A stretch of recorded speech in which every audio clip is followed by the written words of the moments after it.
सुप्रभात विद्यार्थियों।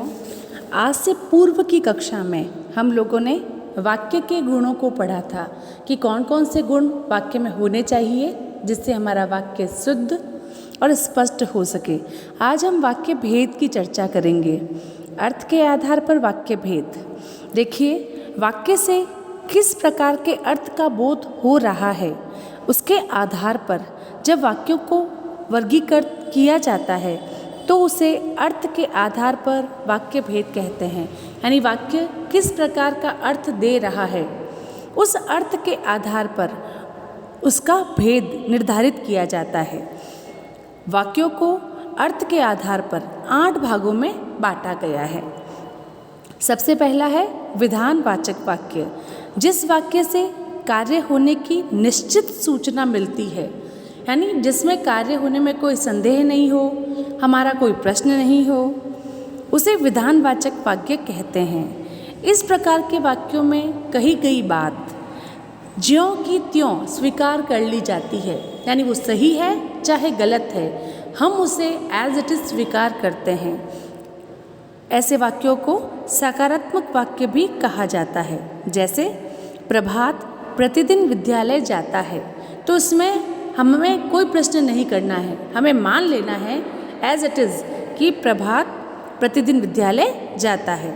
बहुत से अधिकारी ईमानदार होते हैं। मजदूर ने परिश्रम पूर्वक काम किया। 4 दिन से लगातार वर्षा हो रही है। इस प्रकार इन वाक्यों में हमें संदेह नहीं करना है, एज इट इज़ इन्हें मान लेना है। तो ऐसे वाक्य विधानवाचक वाक्य कहलाते हैं। सेकंड है निषेधवाचक वाक्य।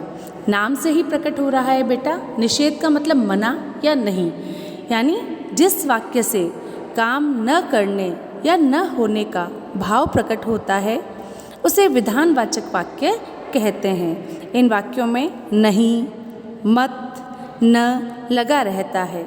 इन वाक्यों को निषेधात्मक या नकारात्मक वाक्य के नाम से भी जाना जाता है। प्रभात प्रतिदिन विद्यालय नहीं जाता है, तो नहीं आया यानी क्रिया नहीं हो रही है, तो यह वाक्य निषेधवाचक वाक्य कहलाएगा। बहुत से अधिकारी ईमानदार नहीं होते हैं। मजदूर ने परिश्रम पूर्वक काम नहीं किया। 4 दिन से वर्षा नहीं हो रही है। तो इस प्रकार जहाँ नहीं, मत, न यानी निषेधवाचक शब्द आए या वाक्य में क्रिया के नहीं होने का संकेत मिले तो वहाँ पर निषेधवाचक वाक्य होता है। उसके बाद आता है प्रश्नवाचक वाक्य। इसका भी नाम से स्पष्ट हो रहा है, यानी जिस वाक्य के माध्यम से प्रश्न पूछे जाते हैं वह प्रश्नवाचक वाक्य होता है।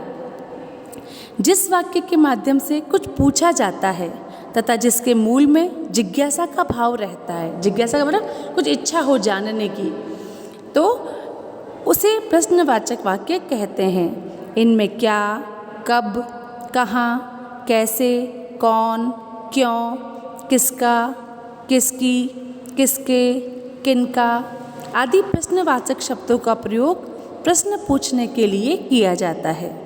इस प्रकार के वाक्यों के अंत में प्रश्नवाचक चिन्ह लगा रहता है। यह ध्यान रखने योग्य चीज़ है। एक तो वाक्य आपके इंग्लिश में जैसे बोलते हैं ना, WH वर्ड से शुरू होता है, तो यहाँ पर भी क्या, कौन, कैसे, किसको ऐसे शब्दों से हमारा वाक्य शुरू होगा और उसके अंत में प्रश्नवाचक चिन्ह लगा हुआ रहेगा। ऐसे वाक्यों को प्रश्नवाचक वाक्य कहते हैं।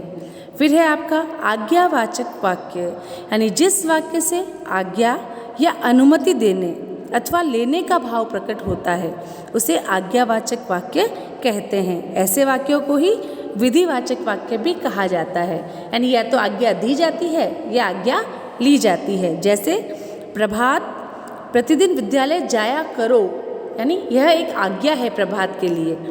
अधिकारीगण अपने काम में ईमानदारी दिखाएं, ये भी एक आज्ञा है अधिकारियों के लिए। मजदूरों परिश्रम पूर्वक काम शीघ्र पूरा करो। सुमन कृपया मेरे लिए एक नया स्वेटर बुन दो।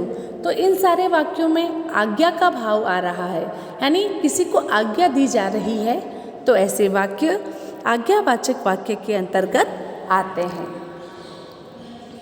फिर है आपका इच्छावाचक वाक्य, जिस वाक्य से कर्ता की आकांक्षा, इच्छा, कामना या आशीर्वाद का भाव प्रकट होता है उसे इच्छावाचक वाक्य कहते हैं। यानी हम अपनी इच्छा जाहिर कर रहे हैं, हम अपना आशीर्वाद दे रहे हैं, हम कोई कामना जता रहे हैं, अच्छी या बुरी कैसी भी, तो वह इच्छावाचक वाक्य के अंतर्गत आती है। जैसे ईश्वर करे आपकी यात्रा मंगलमय हो, आपको नव वर्ष की बहुत बहुत बधाइयाँ, हम दोनों की इच्छा है कि हम साथ साथ रहे, ईश्वर अच्छे काम करने के लिए सभी को सद्बुद्धि दे।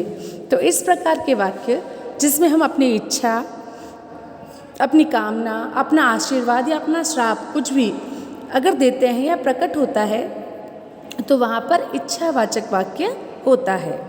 फिर है विस्मयादिवाचक वाक्य।